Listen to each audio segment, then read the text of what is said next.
This company was built by Harry Stearns, Castle Stearns to be exact, but everybody knew him by Harry Stearns, an ex-Marine who had the contract with Camp Pendleton. So he started out a typewriter business.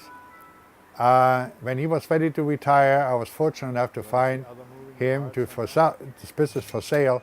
So we purchased it from the family-run business as well. We immediately took upon contracts, service contracts, and with school districts, North County, Carlsbad, Oceanside, Vista, Fallbrook. We went everywhere we could get. We did business for Camp Pendleton on typewriters, and that was the most lucrative business we had. We had approximately 2,000 to 3,000 machines on a maintenance contract. My sons worked with me in the service department. I sent them to school. My wife was my secretary, and then we had a bookkeeper to boot on top of it, and then we had a delivery man delivering our equipment that we repaired to various companies. So it was a very efficient business, and then we had calculators repair as well. And it progressed, and then the computer era came about. So you understand, I do it for hobby because I enjoy working on typewriters.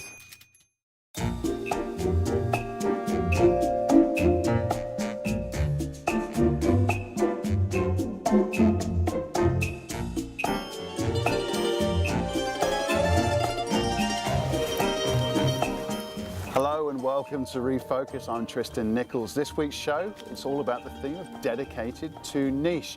We've got 5 stories in total for you, all looking at, well, how people might dress up in a stormtrooper outfit or anything for 365 days of the year. Now, believe me when I say I don't normally dress like this, but maybe a couple of times a year during Comic-Con. A great many people in San Diego actually do take this very kind of subject, the subject of niche, to heart. So let's go ahead and have a look at what Peggy Petey's been working on. She's been looking at Lolita fashion. I think when I first started, my friends were so used to me wearing unusual clothing that they didn't really notice that I was changing my style a little bit. They just sort of went with it. So I was already wearing Renaissance dresses and things before I got into Lolita.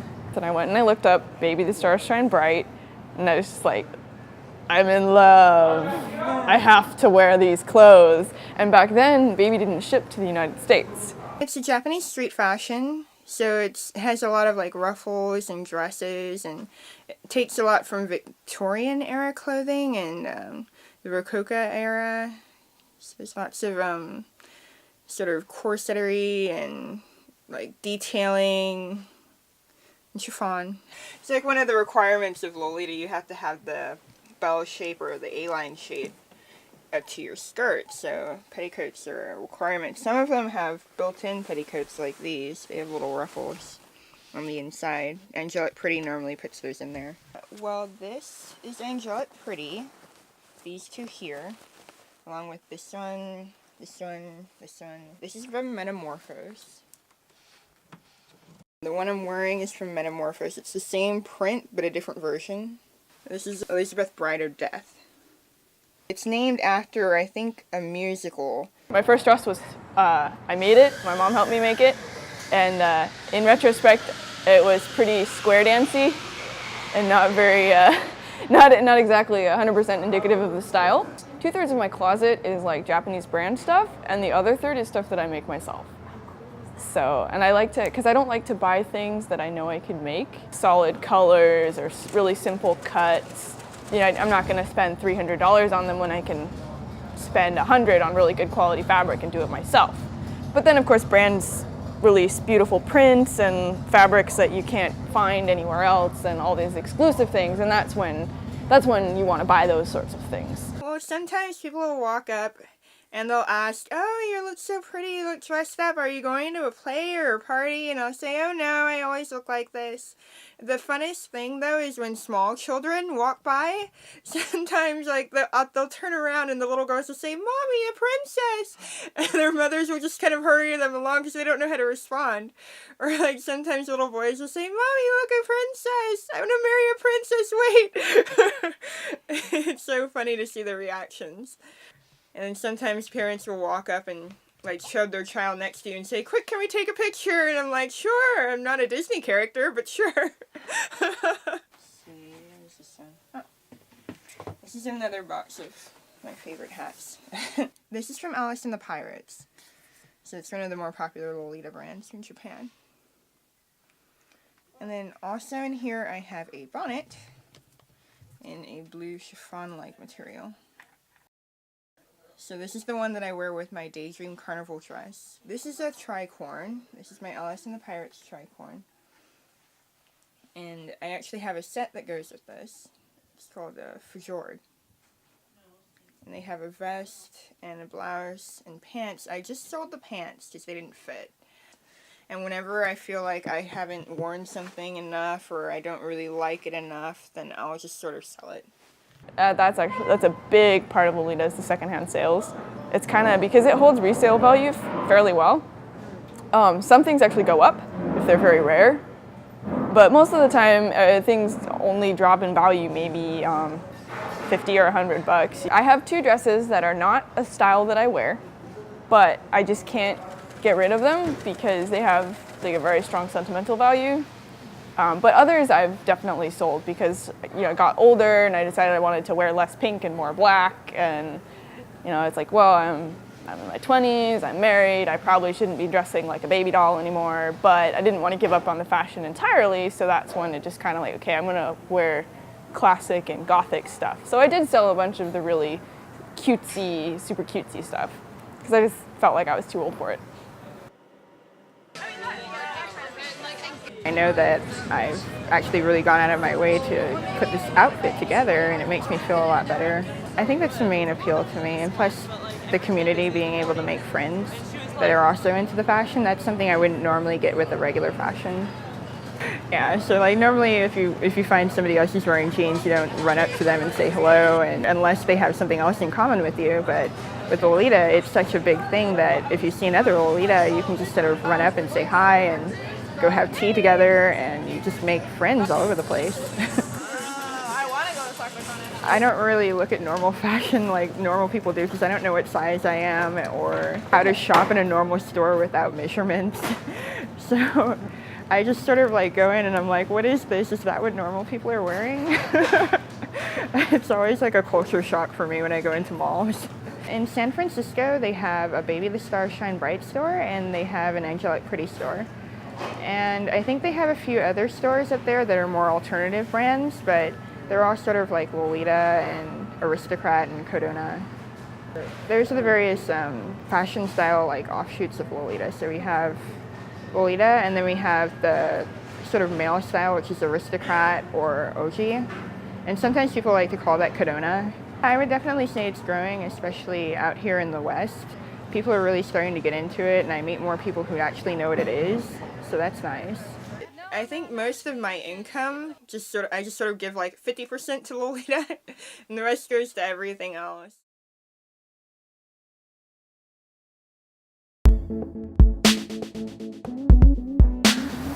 Welcome back to Refocus. I'm Tristan Nichols. The theme of this week's show is dedicated to a niche.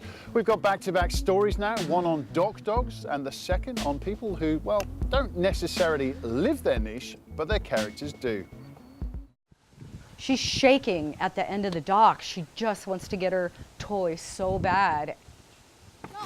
It's like such a beautiful moment, really, because I know how she is in general.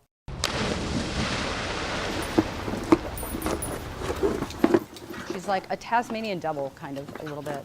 She's really a crazy dog. She just has so much energy, and she really never stops moving. And so she's really not that easy to live with. She has a really sweet temperament, but she's just busy. Busy and naughty. She just needs a lot of exercise. Vivi is a 5-year-old Belgian Malinois. I got her from a friend of mine who called me and said, please go get this dog. She is driving her family crazy. She is not in the right home. And so I went and picked her up that afternoon and just fell in love with her. People get these high-powered dogs and they're just amazed what it takes to live with a dog like this, and then the dog ends up in a shelter. I have a friend that had been doing this with her dog, and I had never really heard of it. She invited me to a dock diving event, and Vivi went 24 feet her first time off a dock and broke a couple of records. All right, so go potty first. This was really her thing because she's able to just focus all of her magical Vivi powers, you know, at that moment. That's the time that she can just let it all go.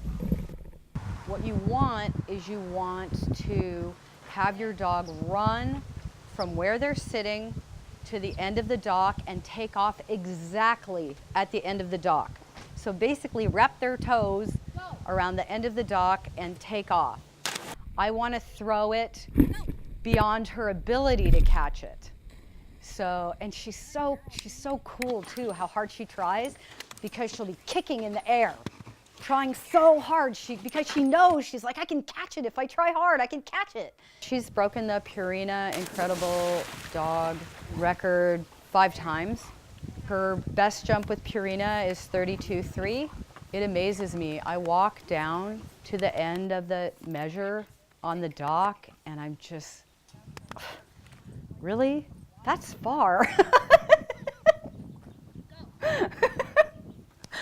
Oh boy, Vivi.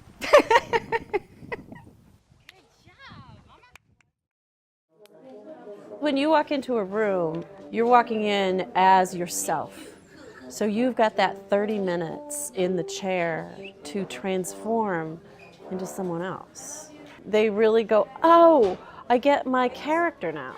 I get it. I get who I am. It's really important in character development, and that 30 minutes lets them get focused and forget about Starbucks and forget about what they have to do later and really go into this other world.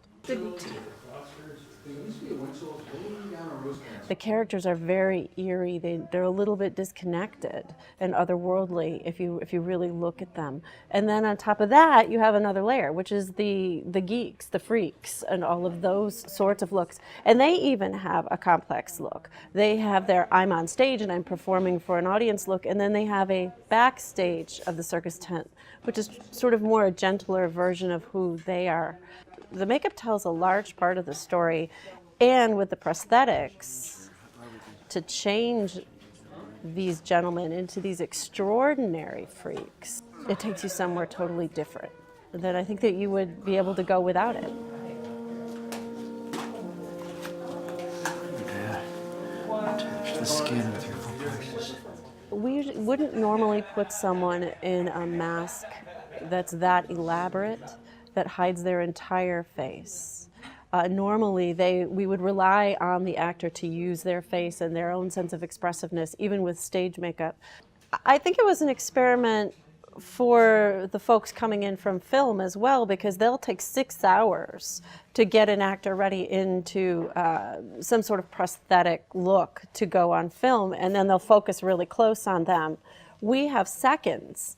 How do we still see their whole range of emotions that they go through as people, even as freaks? The detail's really important.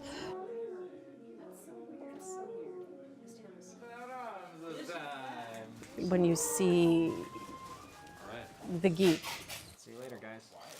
Bye, Matt. Bye. The very, very, very tall, thin man, focusing on everything from really vertical lines in his clothes to that sort of schlitzy head that he has on, which is based on historic research. To put that much fine detail into something that people are still yards away from, there's not a compromise. You, as an audience member, go there and you get a moment to kind of really look into that world, and I think that's exciting. Thank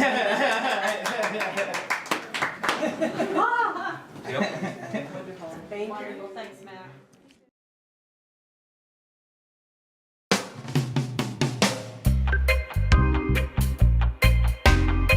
Welcome back to Refocus. I'm Tristan Nichols. The theme of this week's show, dedicated to a niche.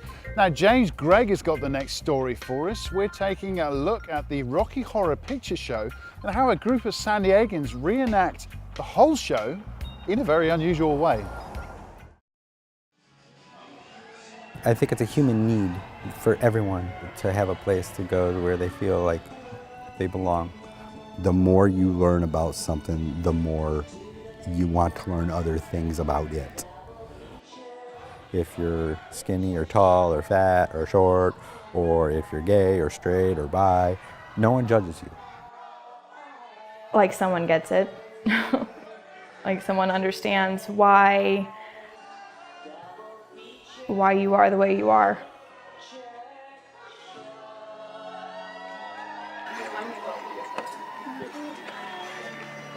I never really fit in all that much back in high school. You know, I was the theater geek.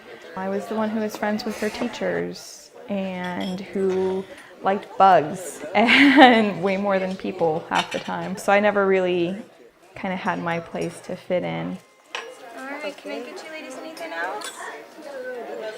Doing okay? All right, I'm gonna get this out of your way. Everyone has to conform in some way or another. Wearing a work uniform, kind of censoring how you have to speak around somebody. There are times where I actually intentionally feel like I'm putting on a performance in day-to-day life. For example, if I have to give a speech in front of a group of people, I can't do it as Shelby. I can't. I get terrified. So I get into character and I'm someone else. And that person has absolutely no problem with giving a speech in front of a whole room full of people. I'm somebody who always very much cares for those around me. I have this big old dining room full of people I care about, so it's easy to come in and put on a smile, you know, and it's still me.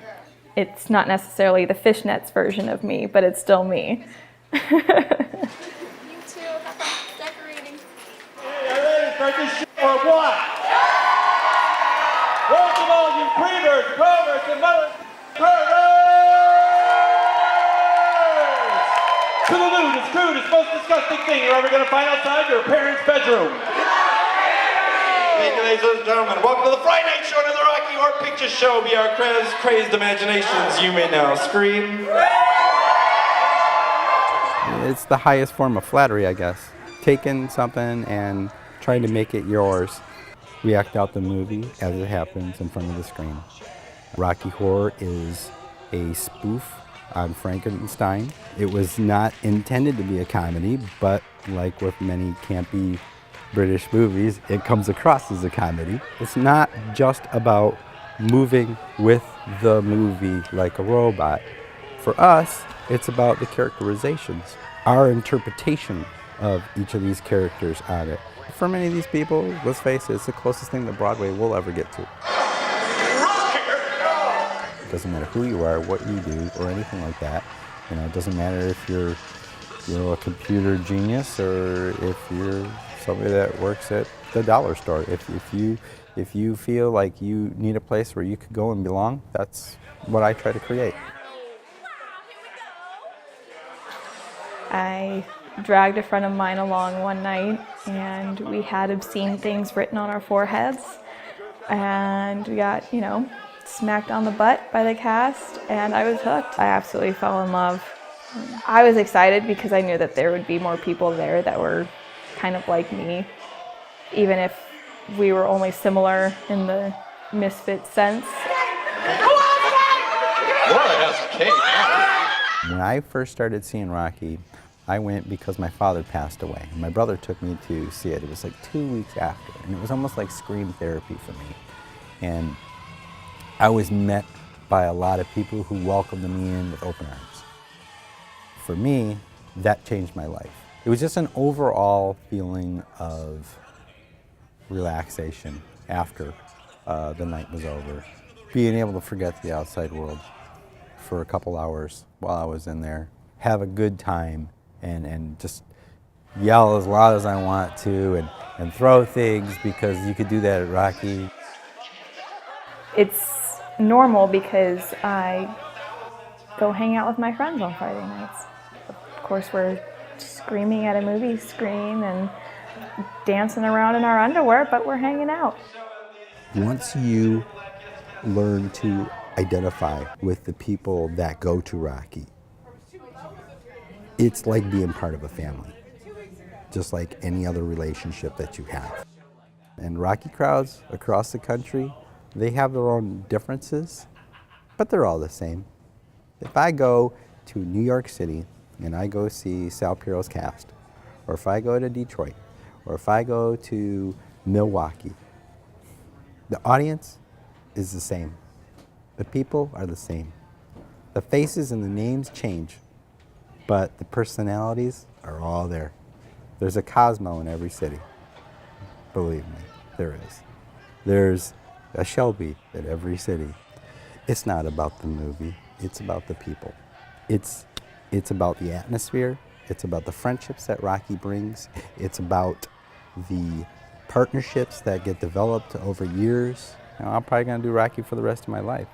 You know, I'll probably be 90 years old coming out on stage with a walker, going, "How you doing? Welcome to Rocky," you know, and everybody will be like, "There's Cosmo." If you're looking for an answer as to why people do it, it's basically to fulfill a human need that everybody has, you know, deep down inside, and that's the feeling of just being able to feel like you've accomplished something and you belong somewhere.